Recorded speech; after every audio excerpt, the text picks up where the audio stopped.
routine Idéo Picto 1. Donc, dans un premier temps, vous allez reproduire la forme de la routine. Voilà. En contournant tout simplement autour de votre règle Idéo Picto. Si vous n'en avez pas, vous faites un grand rectangle, vous faites un trou en haut. Alors la forme, ça permet de l'accrocher à une poignée que ça ne bouge pas. Donc ça, c'est bien pratique. Donc vous faites un grand rond, un petit rond l'un au-dessus de l'autre, puis vous arrondissez pour former une espèce de goutte. Voilà.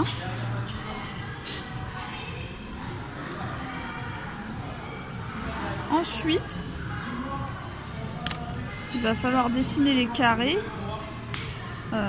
qui sont là. Alors pour faire si vous n'avez pas la règle, c'est pareil, vous faites un rectangle pour arrondir les bords que vous avez là. Vous pouvez utiliser tout simplement une règle. Moi j'ai une règle comme ça avec un bord rond. Vous allez faire comme ça, puis vous allez arrondir le bord de votre rectangle à l'aide de la règle. Moi je l'ai fait avec la règle Idéo Picto, donc il n'y a pas besoin. Mais vous pouvez le faire avec une règle. Si vous n'avez pas de règle avec un bord arrondi comme là, vous pouvez tout à fait utiliser une carte bleue ou quelque chose comme ça. Ils ont des bords arrondis. Et alors pourquoi c'est mieux? En fait, parce que le coin là, voyez, arrondi, il va moins accrocher, etc. qu'un angle vraiment pointu. Et donc, comme il va moins s'accrocher à droite à gauche, vous allez avoir une usure moins rapide. Quand c'est vraiment carré, ça s'use vite. Après, ça s'use quand même. Là, vous voyez, sur Idéo Picto, on voit bien que c'est quand même un petit peu usé. Mais je pense qu'un coin vraiment comme ça s'accroche tout le temps un petit peu partout. Que ce soit dans votre sac ou partout, vous allez utiliser. Et même plastifier, à force, un coin carré comme ça, c'est pas terrible. Donc c'est mieux, moi je vous conseille quand même de faire un arrondi. Mais après, si vous préférez carré, il n'y a pas de souci. Voilà, allez. Alors, dans un deuxième temps, donc vous allez tracer parallèle au bord, ici, 1 ou 2 mm, enfin vraiment très près, une petite droite parallèle. Donc, voilà. Et de l'autre côté, un peu la même chose. Voilà, on voit que c'est pas hyper parallèle en fait. Sur ma vidéo, ça n'a pas l'air parallèle à cause de la perspective, mais en réalité, c'est parallèle. Ensuite, en bas, vous faites pareil. Donc à quelques millimètres du bas, commencez par le bas, vous faites une petite droite qui est parallèle au bord du bas. Et ensuite, alors vous allez utiliser votre Idéo Picto. Après, vous pouvez utiliser votre picto, n'importe quel pictogramme. Si vous n'avez pas un picto tout fait, vous pouvez tout à fait faire un carré. Moi, je vous conseille d'arrondir les angles parce que les pictos c'est mieux, mais là, c'est pas nécessaire vu que ce sera pas au bord. Et puis vous prenez le gabarit et vous marquez ici la largeur. De l'autre côté pareil, vous le posez là entre vos deux trucs et vous marquez ici la largeur du picto. Vous faites pareil à l'autre bout des droites. Ici, vous la mettez là et vous marquez ici. Là, vous marquez ici. Ça vous donne la largeur et ensuite vous faites vos deux droites qui relient vos largeurs et vous obtenez donc les deux droites. Alors si ça peut bien faire la mise au point, voilà.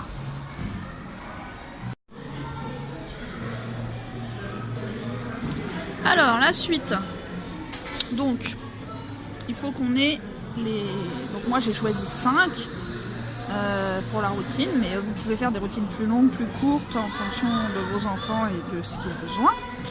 Donc j'ai pris mon picto, mon gabarit, moi c'est un Idéo Picto, vous faites comme vous voulez.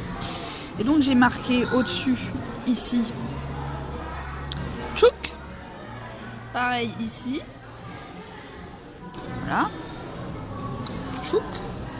J'ai fait la droite qui relie les deux, j'en ai refait une un tout petit peu plus haut, alors là j'ai carrément laissé 1 mm à chaque fois.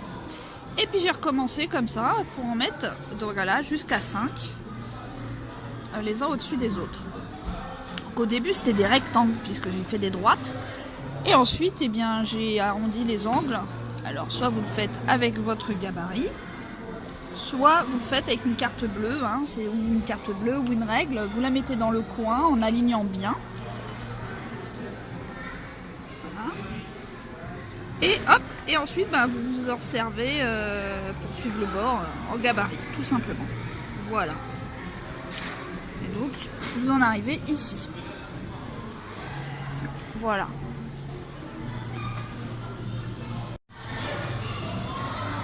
Donc, ensuite, le plus difficile, ça va être de faire les petits dessins, vos petits pictos. Alors, soit vous êtes super bon en dessin, vous savez faire des pictos et tout, c'est super. Soit vous ne savez pas faire des pictos, vous êtes nul en dessin. Et donc, soit vous utilisez les pictos que vous avez chez vous, soit tout simplement vous en cherchez sur internet et vous les imprimez. Alors, il faut les imprimer à la bonne taille. Donc, ça, je vous laisse faire. Et alors, soit vous les découpez puis vous les collez, hein.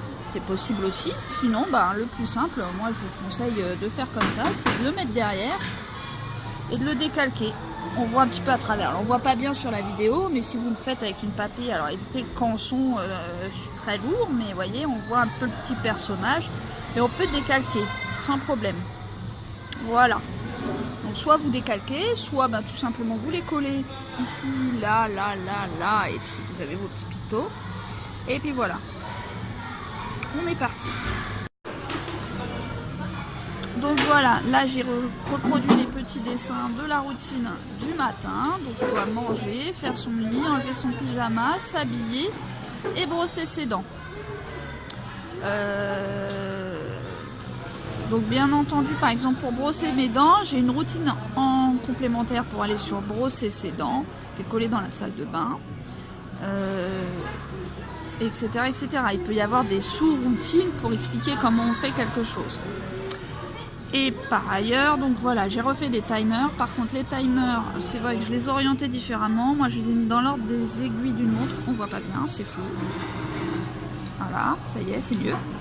Donc, je l'ai fait dans le sens des aiguilles d'une montre. Et bien entendu, je ne vais pas refaire les mêmes couleurs puisque les timers que j'ai sont rouges.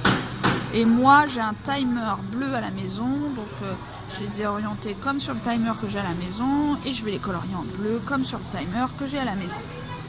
Voilà, à partir de là, il va falloir colorier. Donc ça, écoutez, hein, vous avez pris ça à la maternelle, un paquet de feutres et de la patience. Voilà. Donc voilà, donc j'ai pas de rouge, donc j'ai pas colorié toute la plaque, mais je vous invite à colorier en premier. Vous mettez les couleurs et ensuite vous faites le bord en noir avec un stylo noir. Vous obtiendrez quelque chose de beaucoup plus propre que si vous passez en noir et ensuite vous coloriez. Surtout vous risquez de faire filer le noir dans la couleur, ça va être très moche. Donc vous coloriez d'abord et ensuite vous faites le tour en noir. Voilà. Donc par la suite, moi je vais d'abord repasser les bords sur les petits pictogrammes. Là, de toute façon, j'ai pas beaucoup de temps. Le cours est bientôt fini pour mon fils. Et donc ensuite, je colorierai en rouge dès que j'aurai un feutre rouge que je trouverai. Et je repasserai en noir donc tous les contours autour des pictos. Et pas nécessairement ce contour-là, vu que c'est une découpe, et pas le bord non plus, vu que c'est une découpe aussi. Je vais juste faire les tours des pictos là, ici quoi. Voilà. Hop, c'est parti. Une fois que vous avez fini de colorier, à l'aide d'un feutre noir assez fin, vous pouvez repasser vos dessins. Là pour le coup, il faut faire bien attention pour faire ça bien proprement. Ensuite, maintenant, il va falloir gommer tous les traits de construction pour faire quelque chose de vraiment propre. Voilà. Alors, une fois que vous avez gommé les traits, que vous avez tout peaufiné pour que ce soit bien beau, bien propre, il ne vous reste plus qu'à plastifier. Pour cela, moi j'utilise une plastifieuse. Voilà. Mais vous pouvez tout autant utiliser du plastique autocollant ou toutes les techniques de plastification que vous voulez. Moi, j'ai acheté une plastifieuse parce que je plastifie beaucoup. Si vous vous lancez dans la fabrication de matériel pour votre enfant, c'est peut-être un bon investissement, ça coûte pas très très cher. En parallèle, il y a des pochettes en plastique. Donc voilà, là elle est en train de chauffer et en général je groupe plusieurs trucs à plastifier en même temps, mais voilà.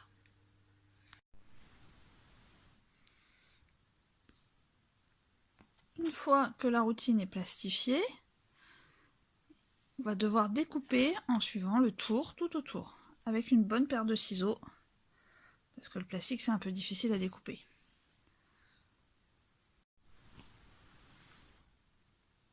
Et donc maintenant que j'ai bien tout découpé autour, je vais évider cette partie qui permet de l'accrocher à l'aide d'un petit scalpel ou d'un cutter qui permet de découper ce genre de choses. Alors on peut aussi avec une paire de ciseaux en pliant et puis en faisant un petit trou puis en partant en rond. C'est plus difficile. Moi je trouve ça plus pratique avec un cutter ou avec un petit scalpel. Voilà. Donc moi je vous conseille ce petit outil. Ça se trouve dans toutes les magasins de loisirs créatifs, les papeteries, les choses comme ça. C'est un petit cutter qui est fait pour faire des découpes dans du papier. J'utilise en dessous une plaque auto-cicatrisante. Mais on peut aussi utiliser un bon vieux bout de carton bien épais. Voilà, voilà. À tout de suite. Donc voilà, voyez la découpe. Donc après, donc là, la routine accroche-porte est terminée. Moi, je vous propose de coller derrière de quoi l'aimanter sur votre frigo. C'est pratique pour la ranger. Donc pour cela, j'utilise un rouleau de scotch aimanté ou d'aimant scotché ou d'aimant autocollant. Donc ça s'achète pareil en papeterie, en magasin de bricolage. Donc c'est juste un rouleau d'aimant avec de l'autocollant ici. Donc vous coupez un morceau, vous enlevez le truc blanc là, et hop ça se colle. Et ensuite vous pouvez le coller sur votre frigo. Donc je vais en mettre deux en haut et deux en bas, ou peut-être un au milieu, je ne sais pas. Enfin bref, on va faire quelque chose comme ça pour qu'on puisse l'aimanter sur notre frigo et ça permettra de le ranger. Voilà, donc là j'ai collé deux grandes barres aimantées de chaque côté à l'arrière de ma routine qui va me permettre de la coller sur mon réfrigérateur. Donc voici mon réfrigérateur. Et voilà, comme ça elle est rangée. Et quand le petit il a besoin de faire sa routine, il la prend, il l'accroche à la poignée de sa porte et il l'a sous la main pour pouvoir savoir tout ce qu'il a à faire. Voilà, et il a son timer aussi avec lui.